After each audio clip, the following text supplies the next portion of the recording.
안녕하세요. 10분 성경의 보통 목사입니다. 오늘은 창세기 42장부터 45장까지 한 장 묵상을 나누겠습니다. 혹시 성경을 아직 읽지 않으셨다면 창세기 42장부터 45장까지 읽고 오세요. 창세기 42장부터 45장까지는 크게 네 부분으로 나눌 수 있습니다. 먼저 42장은 요셉의 형들 애굽으로 내려가다입니다. 기근으로 양식이 떨어지자 야곱은 아들들에게 애굽으로 내려가 곡식을 사오라고 말하죠. 그렇게 요셉의 동생 베냐민을 제외한 10명의 형들만 애굽으로 내려가게 됩니다. 애굽의 총리였던 요셉은 곡식을 사러 온 형들을 보고 바로 형들인 줄 알았지만 형들은 총리 요셉을 전혀 알아보지 못했죠. 요셉은 형들을 정탐꾼으로 몰아갑니다. 그리고 정탐꾼이 아니라는 것을 증명하기 위해서는 애굽에 오지 않은 막내 동생을 데리고 와야 한다고 엄히 경고하고 형들을 3일 동안 가두는데요.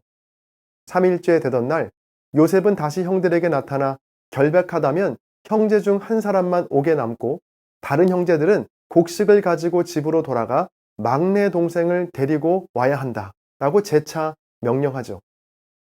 애굽의 총리가 요셉일 거라고는 꿈에도 생각하지 못했던 형들은 요셉 앞에서 이 모든 일이 자신들이 요셉에게 저지른 잘못에 대한 벌이라고 말합니다. 이런 형들의 말에 요셉은 자리를 떠나 눈물을 흘린 뒤에 다시 돌아와 시므온을 결박하고 다른 형들에게는 곡물뿐 아니라 가져온 돈도 함께 넣어 보내죠.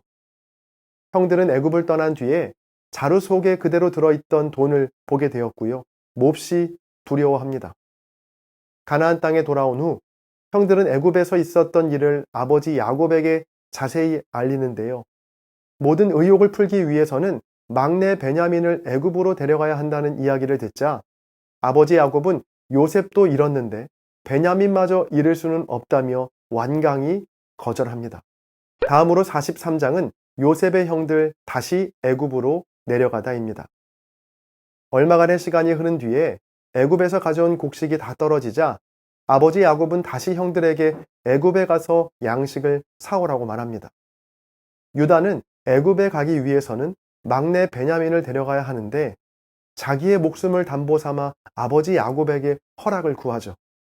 야곱은 마지못해 허락을 하며 애굽 총리의 환심을 살 만한 선물들도 함께 가져가라고 합니다. 그렇게 형들은 많은 선물들과 함께 베냐민을 데리고 다시 애굽의 요셉 앞에 서게 됩니다. 요셉은 청지기에게 베냐민과 형들을 자기의 집으로 모시고 극진히 대접할 것을 명하는데요. 총리의 집으로 가던 중 형들은 청지기에게 지난번 자루 속에 그대로 들어있던 돈 이야기를 하며 결백을 주장합니다. 청지기는 두려워할 것이 없고 너희의 하나님이 너희에게 주신 것이라 하고 갇혀있던 시므온을 데려다 주죠. 정오가 되어 요셉은 집에 왔고 그렇게 형들과 베냐민과 다시 만나게 되는데요. 요셉은 동생 베냐민을 보자 그동안 참아왔던 눈물이 쏟아져 급히 자리를 피합니다. 마음을 진정시킨 뒤에 요셉은 형제들과 점심 식사를 함께 나눕니다. 다음으로 44장은 요셉 형들을 시험하다입니다. 요셉은 청지기를 불러 형제들이 가져온 자루에 양식과 돈을 채우되 베냐민의 자루에는 자기의 은잔과 양식값을 넣으라고 말합니다. 아침이 되어 형제들이 요셉의 집을 떠나자 요셉은 청지기를 다시 불러 그들의 뒤를 따라가서 총리의 은잔이 없어졌으니 그 은잔을 가져간 자를 데려오라는 명령을 내리는데요. 그렇게 베냐민의 자루에서 은잔이 발견되었고 형제들은 다시 요셉의 집으로 돌아오게 됩니다. 요셉은 형들에게 은잔이 발견된 동생 베냐민만 종으로 삼을 것이니 다른 사람들은 고향으로 돌아갈 것을 명합니다.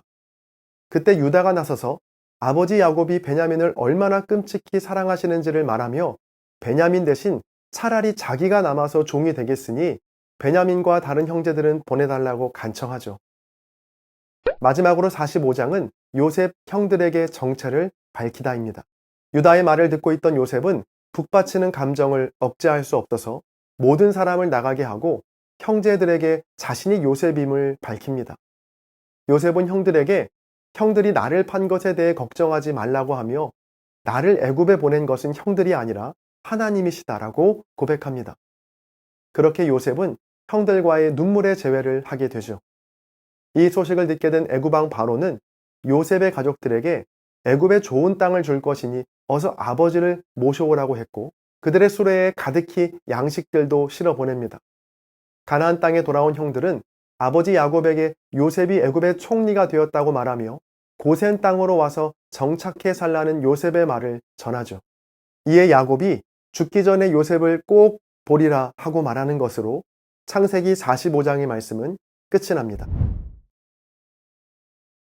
형들에게 팔려 종이 되었던 요셉은 애굽의 총리라는 높은 자리에 오르게 됩니다.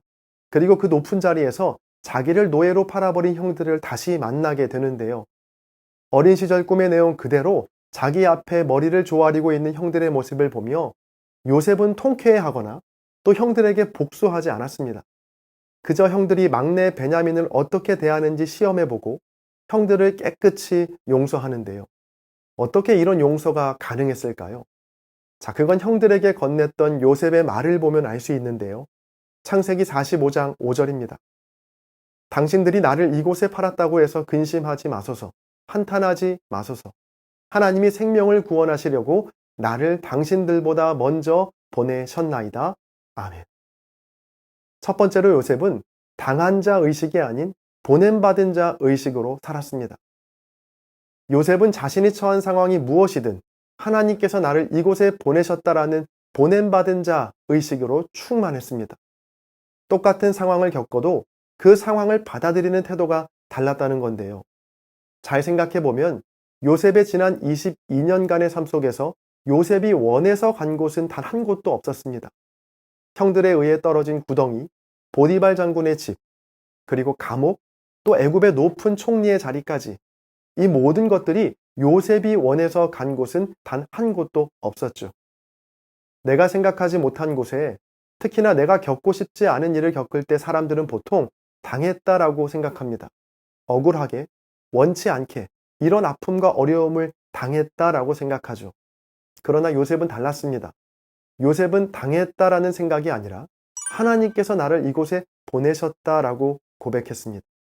그래서 무슨 일을 만나든지 또 어떤 사람을 만나든지 나를 이곳에 보내신 하나님의 뜻이 어디에 있는지에 관심하며 살았죠. 이러한 고백이 있었기에 자기를 팔아버린 형들을 향해 복수가 아닌 용서를 선택할 수 있었던 겁니다. 내 삶이 내가 생각했던 방향과 다르게 흘러갈 때, 그래서 왜 하필 내게만, 왜 나에게만 이런 상황이? 라는 생각이 커져갈 때, 여러분 이렇게 고백해 보십시오. 주님이 저를 이곳에 보내셨습니다. 여러분, 주님은 실수가 없으신 분이죠. 내게 주어진 상황과 환경 속에서 하나님의 뜻을 쫓아 살아갈 때, 주님께서는 우리가 상상하지도 못했던 더 큰 일도 맡겨주실 줄로 믿습니다. 다음으로 요셉은 꽃보다 열매를 위한 삶을 살았습니다. 꽃이 자기를 화려하게 보이게 하는 거라면 열매는 다른 사람에게 유익을 주는 것이죠. 이런 관점에서 세상에는 두 부류의 사람이 있습니다. 꽃이 되고 싶어 하는 사람과 열매를 내어주는 사람인데요. 꽃이 되고 싶어 하는 사람은 나밖에 모르는 사람이죠. 오로지 내가 주목받고 내가 잘 되고 내가 최고가 되는 것을 가장 중요하게 생각합니다. 이런 사람들 주변에는 사람들이 잘 모이지 않죠. 자기만 꽃이 되려고 하는 사람은 다른 사람을 볼품없게 만들거든요. 자, 반대로 열매를 내어주는 사람 곁에는 언제나 사람들로 북적입니다. 왜일까요? 그 열매를 통해 유익을 얻기 때문입니다. 요셉의 삶이 꼭 그랬는데요. 요셉의 주위에는 언제나 사람들이 끊이지 않았죠. 흥미로운 사실은 요셉이 다녀간 곳에 있던 사람들은 언제나 더 형통해졌다는 겁니다. 요셉이 보디발 장군의 집에 갔을 때는 보디발 장군이 여러 혜택을 보았고요. 또 그가 감옥에 갇혀 있을 때는 간수장과 술 맡은 관원장이 혜택을 누렸죠. 또 요셉이 애굽의 총리가 되었을 때는 애굽의 왕 바로가 요셉에게 큰 도움을 받게 됩니다. 그래서 요셉은 창세기 45장 5절에서 형들 앞에서도 하나님이 나를 이곳에 보낸 이유는 생명을 구원하시기 위해서라고 고백하는데요. 여러분은 어떤 사람이신가요? 주변 사람들이 힘들어하건 말건 내가 어떻게든 꽃이 되어서, 내가 주인공이 되어서 나만 잘 되길 바라는 사람인가요? 아니면 다른 사람을 위해 내게 있는 열매를 내어주며 다른 사람들에게 유익을 끼치는 사람인가요? 저와 여러분 모두 나라는 꽃이 아니라 나를 통해 다른 사람에게 유익을 주는 열매의 삶을 살 수 있게 되시기를 간절히 바랍니다. 지금은 댓글 작성 시간입니다. 오늘의 영상을 통해 아니면 여러분 각자의 묵상에서 발견한 은혜와 도전들을 댓글에 남겨주세요. 댓글을 적기가 부담스러우신 분들은 좋아요로 한장 묵상에 동참해주세요. 또 공유와 책 구매를 통해 한장 묵상을 홍보해주세요. 여러분의 나눔이 누군가에게는 큰 위로와 도전이 될 수 있습니다. 찬양 들으시면서 댓글 남겨주시고요. 저는 다음 영상에서 뵙겠습니다. 감사합니다.